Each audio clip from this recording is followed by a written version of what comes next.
proses ya. Oke, selanjutnya ini merupakan contoh algoritmanya.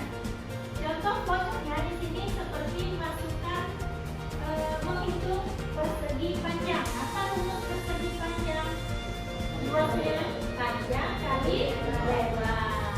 Di sini ya, untuk membuat sebuah flowchart dari contoh menghitung persegi panjang, misalkan di sini kita tahu dulu algoritmanya apa saja. Seperti ini, masukkan nilai panjang, masukkan nilai lebar.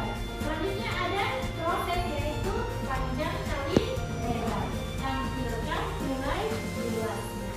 Jadi di sini untuk melihat flowchartnya seperti yang kita ke depan, di sini ada terminatornya, namanya mulai, artinya memulai.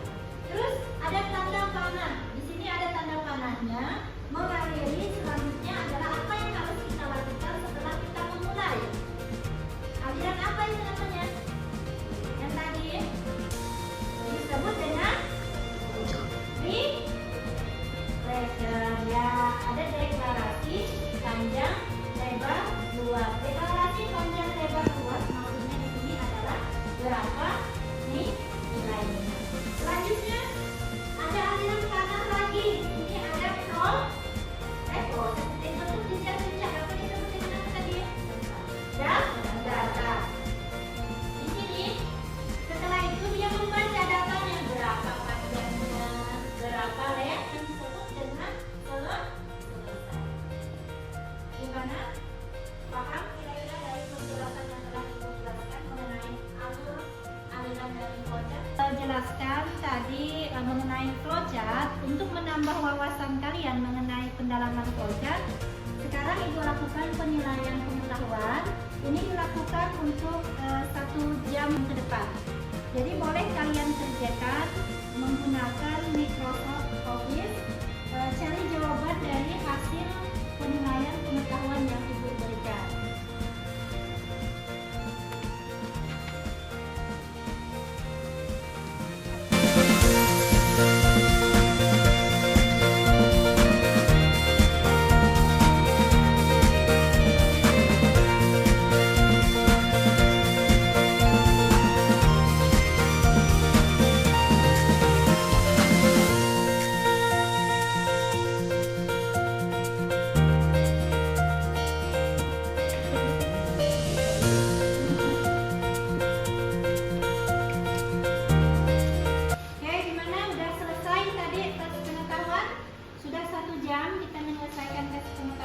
Selanjutnya masih ada sisa waktu 1 jam setengah.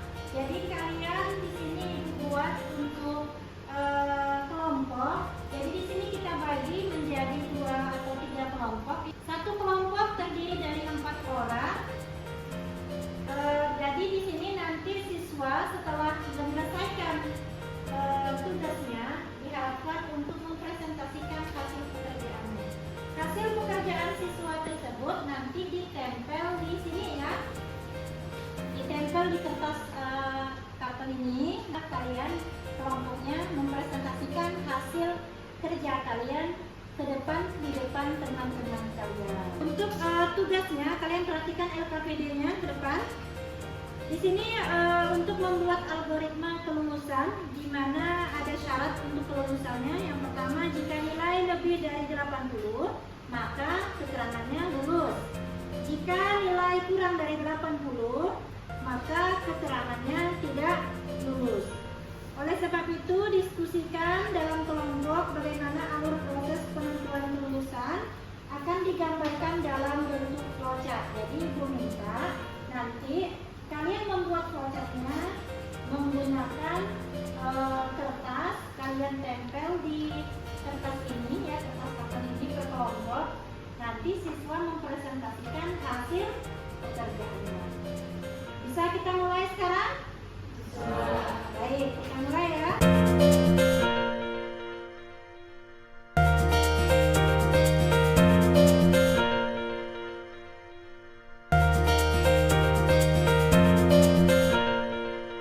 Setelah dari hasil pengerjaan kelompok.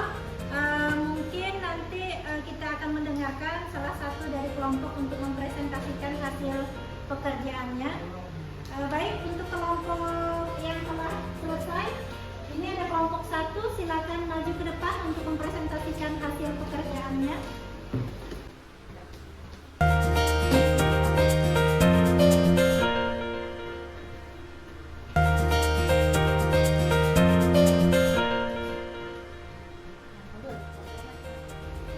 Kami dari kelompok 1 akan mempresentasikan hasil dari flowchart buatan kami. Di sini kita bisa melihat ada input data. Di sini kita akan menginput nilai-nilai yang akan diproses.